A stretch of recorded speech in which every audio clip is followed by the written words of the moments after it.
The United States has sharply escalated its military presence near Iran. See this aircraft carrier strike group, USS Abraham Lincoln.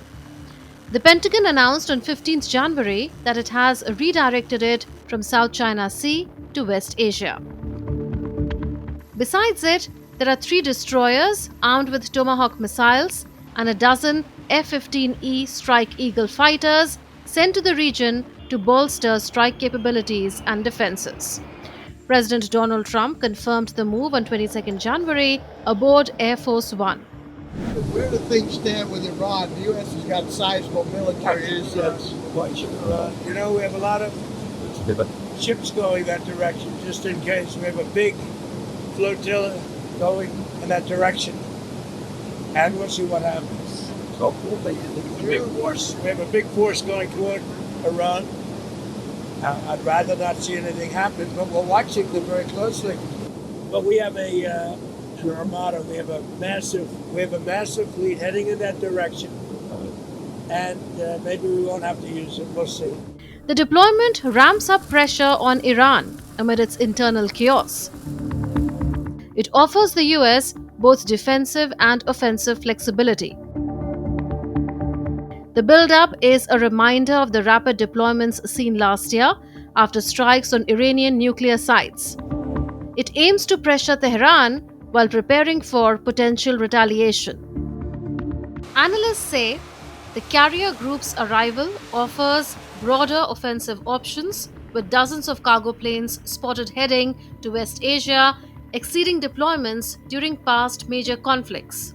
The UK supported the US deployment by sending Typhoon jets to Qatar in a defensive role. So, how has Iran responded to the military deployment? Iran warned it would treat any US attack, limited or otherwise, as an all-out war.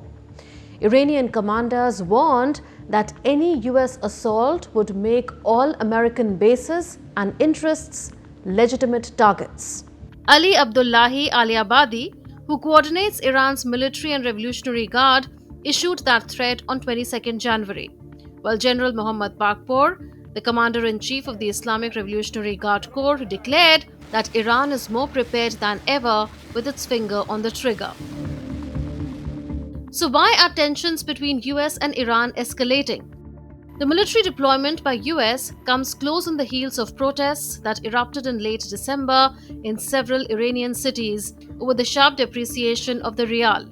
Initially, they were held peacefully, but soon the protests became violent. They led to casualties and damage to public property, mosques, government buildings, and banks.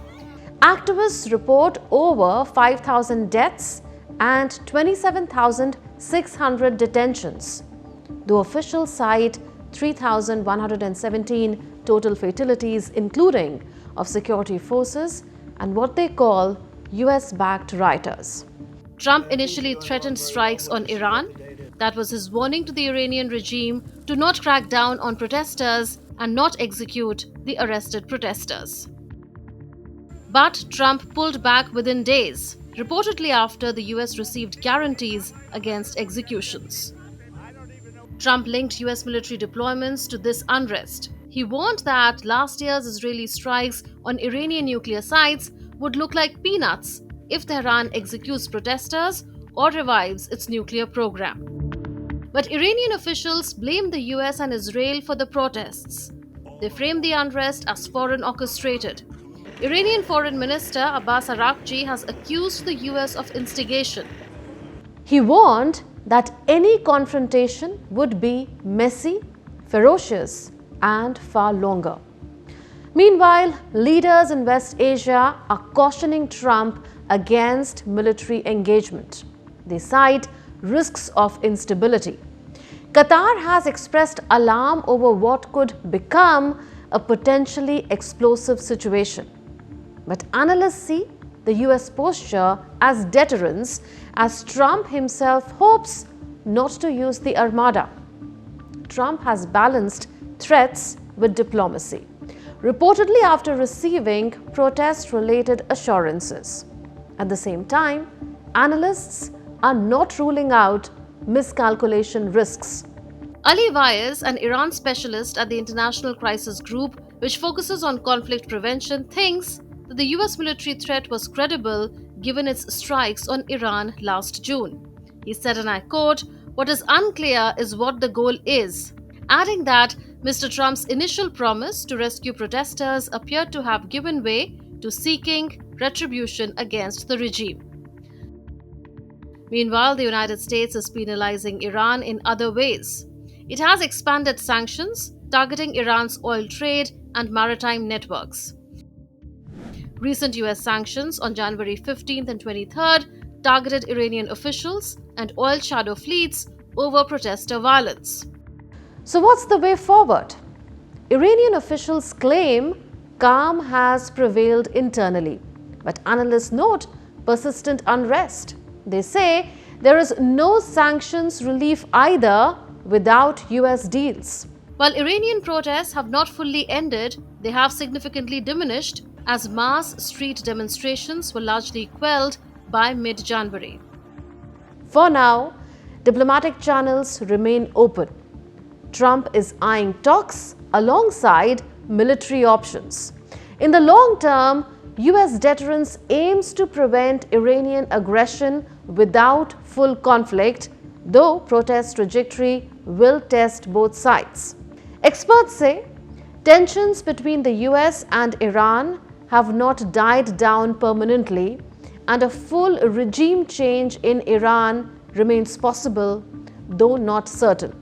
They say in a post-Khamenei Iran, transformation is inevitable. The Iranian regime could likely evolve into IRGC-led military rule rather than a democratic overthrow. But no immediate change of guard is expected as of now, even though the power structure faces public anger. So to sum it up, US-Iran tensions persist amid ongoing sanctions and military deployments. Iran's protests are subdued, but the Iranian regime's stability remains uncertain.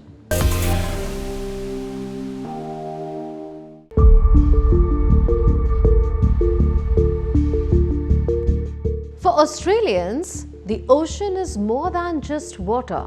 It is a way of life, a place for families, surfers, tourists, and quiet moments of escape.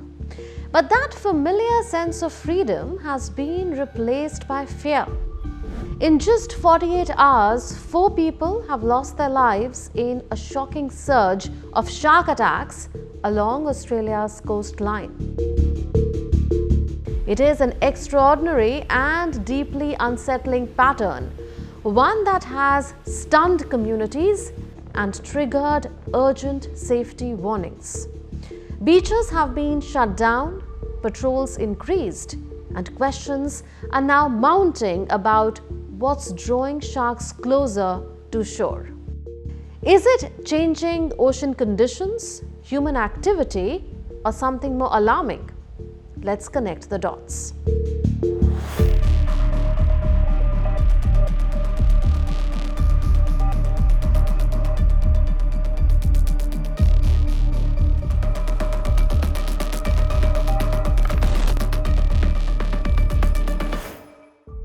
A series of shark encounters unfolded rapidly along popular beaches near Sydney. It began on 18th January at Neilson Park in Sydney's east. 12-year-old Nico Antic was swimming with friends when he was attacked. Later, he died from his injuries. The following day, a surfer escaped unharmed at DY Beach. His surfboard, however, showed visible bite damage from the encounter. Later that same day, a 27-year-old suffered severe injuries. On 20th January, another attack was reported further north. A 39-year-old man sustained chest injuries after a shark bit his board on the mid-north coast, which lies nearly 280 miles north of Sydney. In less than 48 hours, 4 shark attacks were reported along Australia's coastline, sending shockwaves through beach communities and raising urgent concerns about safety in the water. Probably not going to be surfing for a while. I don't think anybody will. It's a bit of a shock. The harbour, DY again, and then Manly. It's quite scary, you know. So especially that brackish water brings in the big ones. So yeah, I'll be staying out of the water for a while. According to the world's largest public database of recorded shark interactions, this is the first time since 2022 that 4 shark bites have been reported in January. In 2025, 23 shark bite incidents occurred across Australia, as reported by an analysis of the Australian Shark Incident Database. The data set shows that the annual average of shark bites has consistently risen since the 1950s. In the current decade, approximately 27 bites happen each year, with an average of 3 fatalities. According to the Australian Institute of Health and Welfare, Australia ranks second in the world for shark bite incidents, averaging around 22 per year. The deadliest year of the century came in 2020 when 8 fatalities were reported. By comparison, the United States recorded 28 unprovoked shark incidents in 2024. Key shark species involved in incidents include great whites, tiger sharks, wobbegongs, and bull sharks. The recent shark attacks in Sydney, all believed to involve bull sharks, came on the heels of days of unusually heavy rainfall. Bull sharks are found in tropical and subtropical waters around the world, and they are one of the few shark species that can tolerate fresh water, often venturing into rivers. Estuaries where female bull sharks breed also happen to be popular spots for swimmers and surfers. Considered among the most aggressive sharks, bull sharks hunt with circling and erratic movements, relying heavily on their keen sense of hearing to locate prey. Their diet includes fish, rays, and crustacean, and larger individuals may even prey on smaller sharks. Scientists say most encounters with humans are cases of mistaken identity. So the question is, why are shark attacks suddenly on the rise in Australia? Marine experts say the recent spike in shark encounters is not the result of sharks becoming more aggressive, but rather a combination of environmental change and human activity creating what they describe as a perfect storm.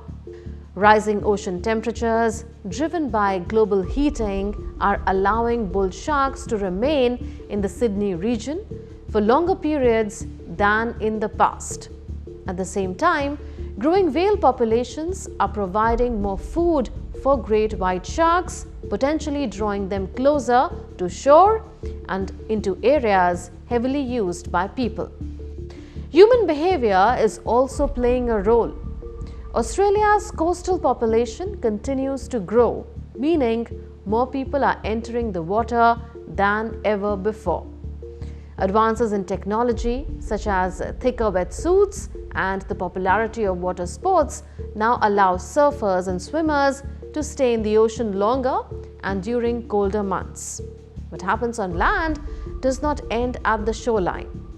When heavy rain pours into the ocean, it carries more than just pollutants and microorganisms. It alters the water itself. Salinity levels change, visibility drops, oxygen is disrupted, and temperatures can shift rapidly. Together, these changes create the murky conditions that bull sharks are known to favor, bringing them closer to coastal areas where people swim and surf.